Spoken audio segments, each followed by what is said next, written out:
Bismillahirrahmanirrahim. Al-Fatihah ala ruh habibina wa syafi'ina sayyidina Rasulillah sallallahu alaihi wasallam wa alihi wa ashabihi wa azwajihi wa ikhwanihi minal anbiya wal mursalin. Thumma ila ruh masyayikhina khususan Nabi Sayyid Muhammad Alawi al-Maliki al-Hasani wa bi Sayyid Ahmad Nawfal bin Abdul Hakam. Thumma ila muallif hadzal kitab al-Imam Muhammad bin Ahmad Bafadal.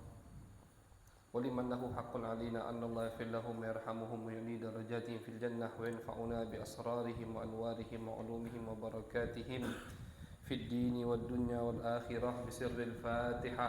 أعوذ بالله من الشيطان الرجيم. بسم الله الرحمن الرحيم. الحمد لله رب العالمين الرحمن الرحيم مالك يوم الدين إياك نعبد وإياك نستعين اهدنا الصراط المستقيم صراط الذين أنعمت عليهم غير المغضوب عليهم ولا الضالين آمين.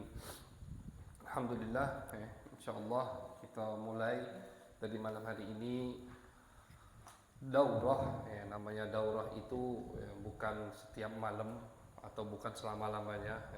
Insyaallah cuma beberapa kali pertemuan, yaitu membahas tentang pembahasan nikah Islam atau bagaimana ajaran Nabi besar Muhammad SAW di dalam bab nikah, yang mana insyaallah ini kita akan dipandu oleh kitab Mishkatul Misbah, dan alhamdulillah kitab ini sudah pernah Al-Fakir pelajari. Jadi kitab ini kitab yang anda pelajari dengan almarhum Al-Ustadz Muhammad Ridha Asgar dulu di Darul Habib sebelum anak ke Mekah. Insyaallah singkat, tidak panjang lebar, atau yang menurut Al-Fakir butuh dipanjang lebar penjelasannya kita jelas ke panjang, yang tidak butuh kita baca secepat mungkin insyaallah. Bismillahirrahmanirrahim. Alhamdulillahirabbil alamin. Wassalatu wassalam ala Muhammadin Rasulillahi afdalil anbiya'i wal mursalin wa ala alihi wa sahbihi wat tabi'in lahum bi ihsanin ila yaumiddin. Wa ba'du fa hadhihi masailun majmu'atun muta'alliqatun bin nikahi yantafi'u biha insyaallah ta'ala an-nadhiru fiha la siyama al-mutawalli li aqdin nikah. Jadi kata beliau, ini kitab insyaallah bermanfaat untuk orang yang harus lebih belajar nikah. Itu sebenarnya kata beliau bukan yang nak kawin, tapi orang yang kerjaannya ngurusi wong kawin. Ya, misalkan apa namanya? KUA sekarang ya. KUA itu harus paham, atau orang yang atau pada dirinya ada keputusan masalah tolak cerai itu juga. Jadi orang yang lebih pantas untuk belajar nikah kata beliau al-mutawalli aqdin nikah, yang yang bakal mengurusi perkawinan. Walaupun orang yang kawin juga harus tahu hukum nikah. Karena di dalam ibadah atau di dalam syariat kita ini, ketika seseorang ingin melakukan ibadah tidak tahu hukumnya, haram. Misalkan ada orang atau antum mau sholat, terus pas nak sholat tidak tahu bagaimana caranya sholat.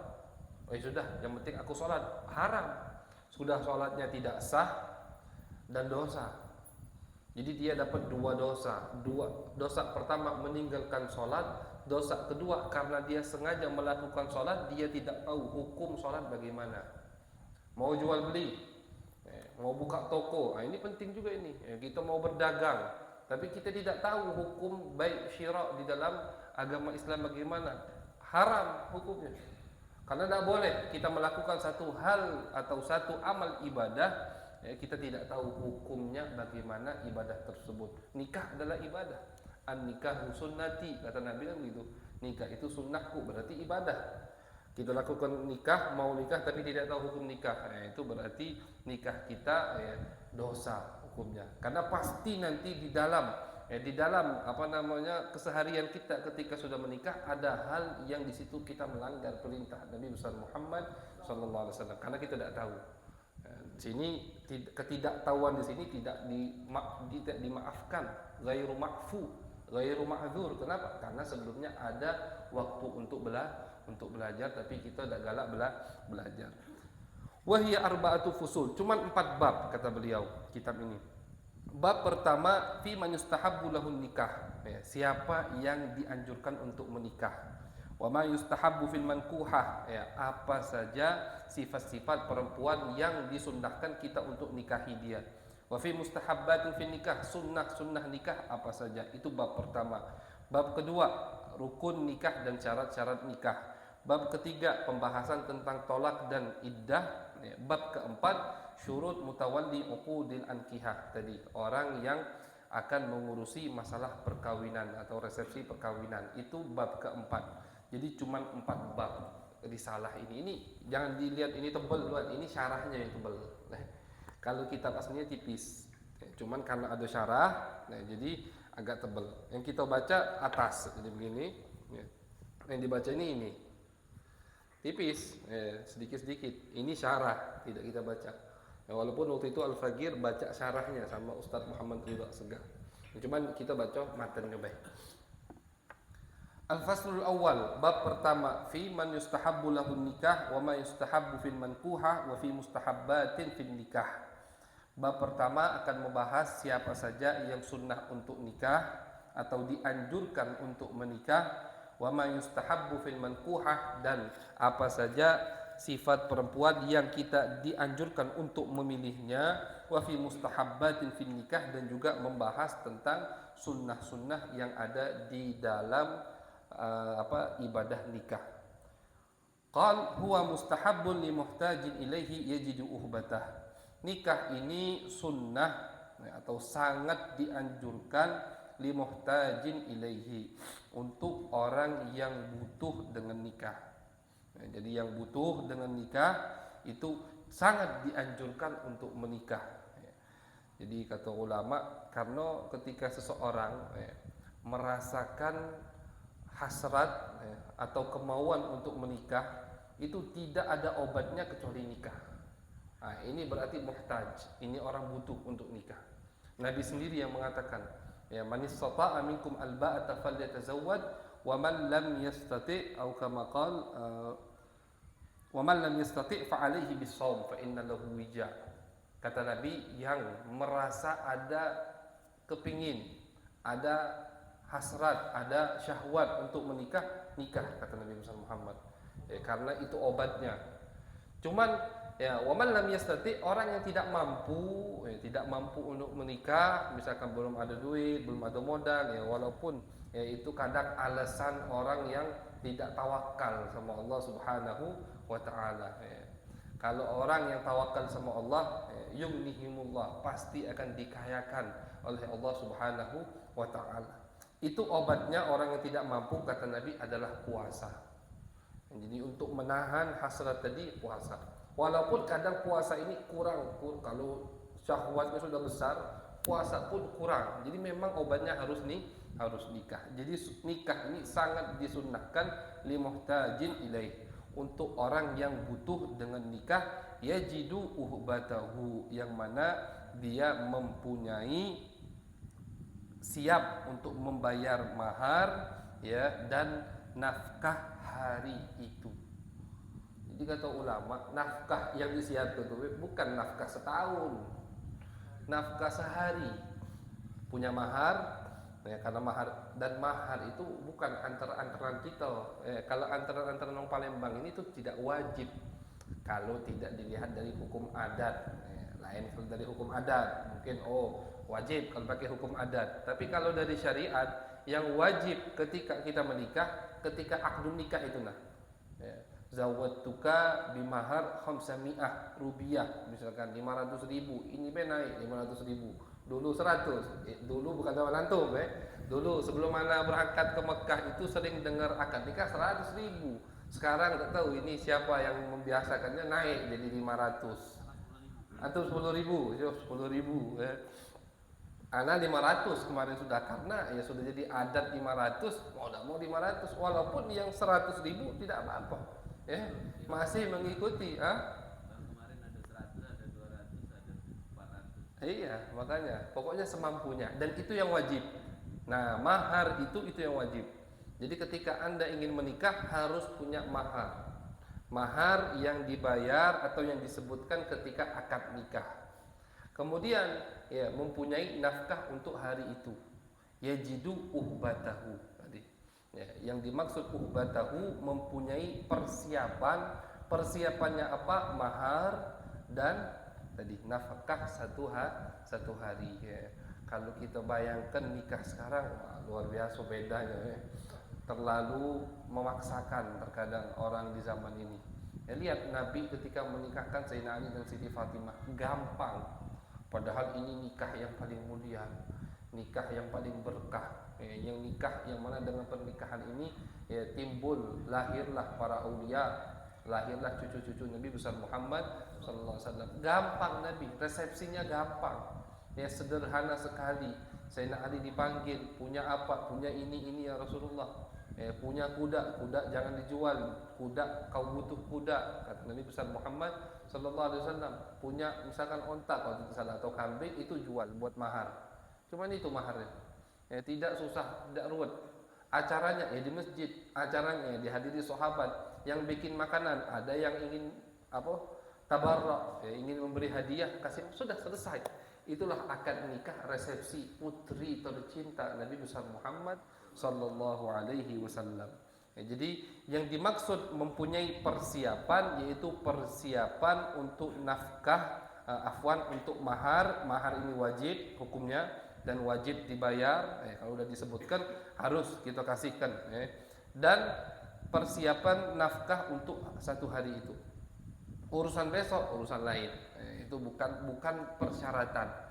Fa in faqadal uhbah, kalau dia tidak mempunyai persiapan tadi, jadi apa buntunya ini luar biasa istilahnya, tak tatik mahal juga tidak ada persiapan nafkah untuk hari itu, ustuhibba lahu tarkuhu, dianjurkan dia untuk tidak menikah, wa an yaksira syahwatahu bisawm, dan dia sehendaknya melemahkan syahwatnya dengan berpuasa. Kenapa? Karena dengan puasa syahwatnya akan melemah. Itu yang diajarkan oleh Nabi besar Muhammad sallallahu alaihi wasallam.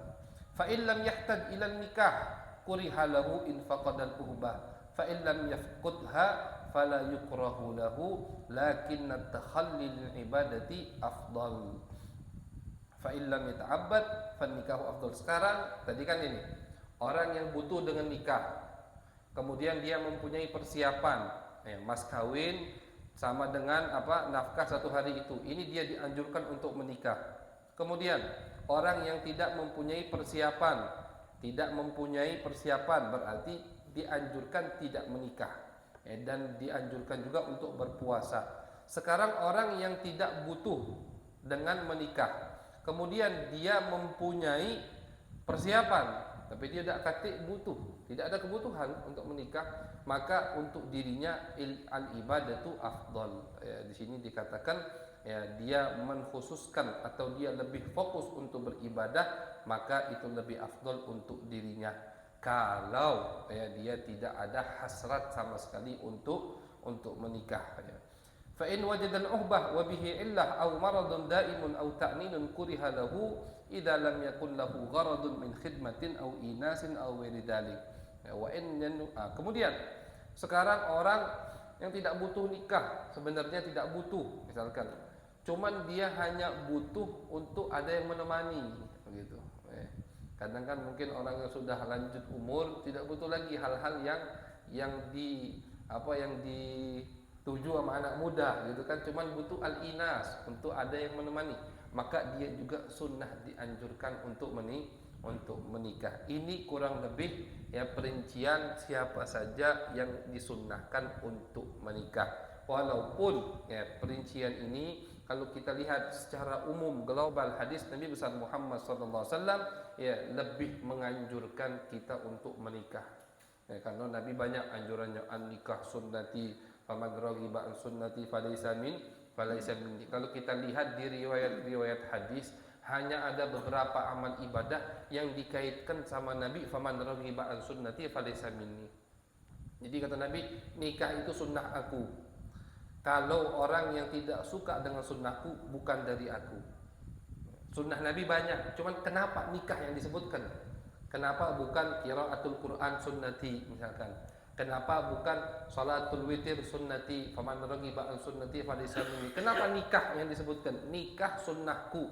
Terus dilanjutkan, faman raghiba an sunnati, yang tidak melakukan atau tidak suka dengan sunnahku, maka dia bukan termasuk dari golonganku, kata Nabi besar Muhammad sallallahu alaihi wasallam. Ini juga untuk mematahkan sebagian grup ya, orang yang ingin fokus ibadah sampai dia tidak mau menikah, dipatahkan sama Nabi besar Muhammad sallallahu alaihi wasallam. Itu grup sudah ada, atau pemikiran seperti ini sudah ada dari zaman sahabat. Cuman sahabat orang-orang yang mulia, ya mereka mengira kemuliaan itu bisa didapat ketika tidak menikah. Mereka mengira kemuliaan atau makom tinggi itu didapat dengan tiap hari berpuasa. Ya, mereka mengira kemuliaan itu bisa didapat kalau tidak mau makan makanan yang enak seperti daging. Nah, pemikiran-pemikiran yang salah ini dipatahkan sama Nabi besar Muhammad SAW. Ada 3 orang datang ke Nabi, ya Rasulullah, aku tidak mau nikah. Yang lain, ya Rasulullah, aku tidak mau makan sama sekali, puasa terus. Yang lain, ya Rasulullah, aku tidak mau makan daging, pengen makan makanan yang kering atau makan makanan yang susah. Niatnya agar lebih dapat makom yang tinggi di sisi Allah Subhanahu wa taala. Pemikiran ini dipatahkan sama Nabi besar Muhammad sallallahu alaihi wasallam. Kata Nabi, aku ini manusia yang paling afdal, paling mulia, paling takut sama Allah, paling cuman aku kawin, aku kadang puasa kadang tidak, dan aku makan daging. Inilah ajaran Nabi besar Muhammad sallallahu alaihi wasallam. Wa an yanwiya bin nikah iqamatas sunnah. Nah, sekarang niat ketika orang mau menikah, apa niatnya? Niat yang pertama kata beliau, yanwiya bin nikah, niat ketika mau menikah iqamatas sunnah, ingin mendirikan, ingin melakukan sunnah Nabi besar Muhammad sallallahu alaihi wasallam. Jadi tujuan utama ketika kita menikah menghidupkan sunnah Nabi besar Muhammad sallallahu alaihi wasallam. Wa ghaddal basar, dan niat juga untuk biar mata ini tidak jelalatan. Namanya mata, apalagi mata anak muda, mungkin yang sudah tua tidak terlalu, mungkin wallah alam. Ini kan mungkin yang ngomong kan masih muda, jadi tidak tahu gimana perasaan orang tua gitu. Jadi mungkin yang tua-tua tidak terlalu, tapi yang muda matanya kan jelalatan. Demen namanya melihat hal-hal yang indah. Memang indah, memang tidak bisa kita pungkirkan indah. Lihat perempuan cantik indah, cuman haram hukumnya, begitu kan? Kalau bukan mahram jadi haram. Nah, niat nikah biar kita ini tidak penasaran lagi, atau sudah ada istriku yang solehah di rumah. Jadi tadi mata yang asalnya masih pengen jelalatan, ada tamengnya, ada istri solehah di rumah. Sama baik, yang ada di dia ada juga di bini aku. Sudah, tidak usah menikah itu kan. Nah, itu termasuk niat kita menikah. Kata Nabi besar Muhammad SAW, man tazawwaja, atau orang makna hadis, orang yang sudah menikah, faqad istakmala nisfu dinih falatakillah fil nisfil baqi. Setengah agamanya sudah sempurna. Karena pintu paling besar yang dimasuki oleh setan kepada manusia melalui pintu perempuan. Pintu paling besar. Apalagi anak muda. Anak muda itu mereka hubul jah, mereka ingin dipuji, mereka ingin dipandang. Belum, itu penyakit orang tua. Ingin dipandang, ingin dihormati, penyakit orang tua. Penyakit anak muda perempuan. Makanya pintu paling besar untuk setan atau pancingan, istilahnya setan kalau mancing, umpan yang paling besar adalah perempuan. Makanya kata Nabi Muhammad, faqad istakmala nisfu dini. Bayangkan, kata Nabi, setengah agamanya sudah sempurna. Falyattaqillah fil nisfil baqi. Tinggal kalian takwa kepada Allah di sisa daripada agama kalian. Maksudnya masalah makan, masalah akidah, masalah-masalah yang lain. Setengah ini dibagi. Setengah ini semuanya masalah perempuan. Jadi kalau sudah nikah tertutup setengah ini. Jadi itulah termasuk keutamaan atau niat ketika kita ingin menikah, ghaddal basar. Kita ingin membersihkan, menjaga mata kita daripada maksiat kepada Allah dan maksiat kepada Nabi besar Muhammad sallallahu alaihi wasallam. Wa talabal walad. Juga niat nikah ini minta atau niatnya untuk memperbanyak anak keturunan. Karena itu yang dianjurkan oleh Nabi besar Muhammad SAW. Tazawwaju takfuru, kata Nabi. Nikahlah, banyaklah anak. Jadi kalau ada ajaran atau ada suara di zaman akhir ini yang membatasi keturunan, itu berarti tolak belakangnya sama ajaran Nabi besar Muhammad SAW. Karena perintah Nabi itu untuk biar umat ini banyak. Disebutkan alasannya sama Nabi. Fa inni mubahin bikumul umama yaumal qiyamah. Karena kelak di hari kiamat aku ini akan bangga dengan kalian. Kenapa? Umatku paling banyak. Umat Nabi Muhammad umat paling banyak dibandingkan nabi-nabi yang lain. Jadi alasannya disebutkan sama Nabi, dan ulama menyebutkan alasan yang lain. Termasuk alasannya kata ulama, kalau kita meninggal, amal kita ini terputus kecuali anak-anak kita yang soleh. Bayangkan kalau kita punya anak 10 soleh semua, yang mana setiap harinya bacakan Yasin, setiap hari ada yang sodakoh buat kita. Minggu ini ada yang nyembelih kambing buat bapak yang sudah meninggal. Minggu depan ada yang ngundang tahlilan. Minggu depan ada yang ngundang pengajian, niat buat 10 anak misalkan melakukan ini, nyak lemak kita di kuburan sana, nerimo hasil. Nah inilah tujuan yang dimaksud oleh Nabi besar Muhammad SAW. Nah sekarang kalau punya anak 2 atau anak 1 ghairu soleh pun tidak benar pula anaknya, apa hidup ini berarti? Punya anak 1, kemudian bejat lagi anak, tidak dididik dengan benar. Na'udzubillah min dzalik wa ghairu dzalik min fawaidin nikah. Dan masih banyak lagi kata beliau faedah-faedah yang lain daripada ketika orang menikah, la mujarradal lahwi wat tamattu. Jadi nikah itu bukan hanya untuk senang-senang atau hanya untuk nikmat-nikmatan saja. Kalau tujuan kita nikah cuma ingin senang-senang, maka yakinlah kesenangan itu hanya sesaat. Kesenangan sesaat. Lemak jadi pengantin baru seminggu, sebulan, habis itu mulai banyak timbul masalah. Mana kelezatan waktu pengantin baru setahun yang lalu? Al-Fakir kan baru setahun pengantin, atau setahun 2 bulan. Berbunga-bunga, insya Allah rumah tangga kita semua mawaddah rahmah. Insya Allah senang terus. Maksudnya kalau kesenangan kita hanya untuk kelezatan, kesenangan kita cuma sebatas duniawi, itu sesaat. Tapi kalau kesenangan kita, kelezatan kita ukhrawi, kesenangan kita tadi dilandasi dengan sunnah-sunnah Nabi besar Muhammad SAW, inilah yang dimaksud mawaddah warahmah. Itu senang terus rumah tangga, bahagia terus, langgeng terus insya Allah. Kenapa? Karena tadi yang dituju oleh suami istri ketika menikah bukan hanya kesenangan duniawi, tapi kesenangan ukhrawi. Wa amma ma yustahabbu fil mankuhah. Kemudian tadi ini kita baca singkat, jadi kita secepatnya sebisanya kita baca terus.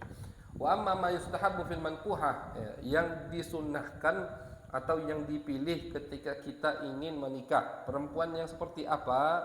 Fa yustahabbu an takuna salihatan dzata dainin. Disunnahkan kita mencari perempuan yang salihah, yang mempunyai agama. Ini tujuan atau niat pertama atau yang kita tuju ketika memilih perempuan ini agamanya bagaimana, perempuan ini sholat atau tidak, perempuan ini nutup aurat atau tidak.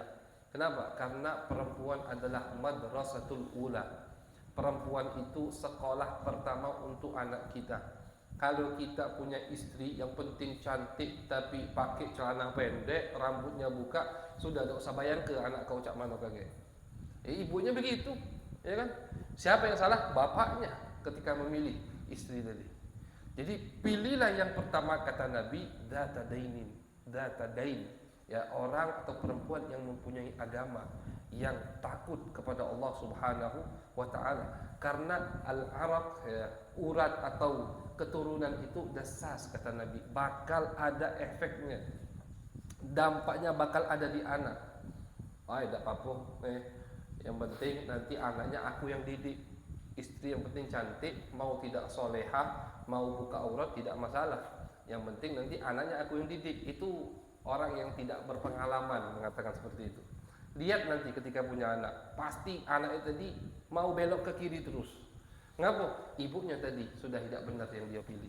Tapi kalau dia pilih perempuan yang solehah, yang takut kepada Allah Subhanahu wa taala, itu insya Allah gampang anaknya untuk dididik karena keturunan itu ada bekas yang sangat luar biasa. Kita sering Al-Fakir ceritakan Umar Abdul Aziz kenapa menjadi khalifah yang sangat adil. Tak taunya neneknya luar biasa takutnya kepada Allah Subhanahu wa taala. Neneknya, bukan ibunya, neneknya. Berarti kan pengaruh itu sampai ke turunan, 7 turunan istilahnya, sampai ada pengaruhnya. Apalagi anak langsung. Makanya Nabi menganjurkan kita ketika memilih istri, yang pertama carilah masalah agama, bagaimana agamanya. Kalau agamanya bagus, insyaallah semuanya bagus. Wa antakuna wafiratal aqal. Juga kata Nabi, kata muallif di sini, pilihlah perempuan yang pintar, yang cerdas, karena tadi pasti nurun kepada anak. Wa yustahabbu an takuna bikran illa lihajah. Juga dianjurkan untuk yang menikah, apalagi yang masih bukan perawan, perjaka, masih bujang, itu harus memilih perempuan juga yang perawan. Illa lihajah, kecuali kalau ada hajat, ada alasan yang lain sehingga mengharuskan dia perjaka, mau tidak mau harus menikahi janda, itu tidak apa-apa. Kenapa? Karena suatu hari Nabi besar Muhammad SAW ketemu sahabat Jabir. Kata Nabi, wahai Jabir, kemana beda kejiwaan bapak hari ini? Ya Rasulullah, aku habis kawin, kata Jabir. Kata Nabi besar Muhammad SAW, siapa yang kau nikahi? Perawan atau janda? Sayyib ya Rasulullah, janda. Kenapa? Kata Nabi, kenapa tidak menikahi perawan? Tula'ibuha wa tula'ibu, sehingga kau bisa manja kepadanya, dia juga bisa manja kepadamu. Tapi sahabat Jabir punya alasan. Ya Rasulullah, abah aku ketika meninggal di peperangan Uhud meninggalkan 7 saudari, 7 anak perempuan. Jadi aku ini punya adik perempuan 7. Kalau aku kawin perawan pula ya Rasulullah, jadi 8 adik aku. Istilahnya kan kalau perawan masih nyenye, tidak kecil kan. Jadi nak ngurus 8 betina, dak ya Rasulullah. Aku butuh orang yang menemani aku untuk mendidik adik-adikku, makanya aku menikahi janda. Oh, kalau kata Nabi, kalau begitu tidak apa-apa. Punya alasan yang masuk akal untuk menikahi janda. Tapi kalau tidak ada alasan, janganlah nikahi janda. Sayang pula. Wa antakuna balighatan illa limaslahah. Juga termasuk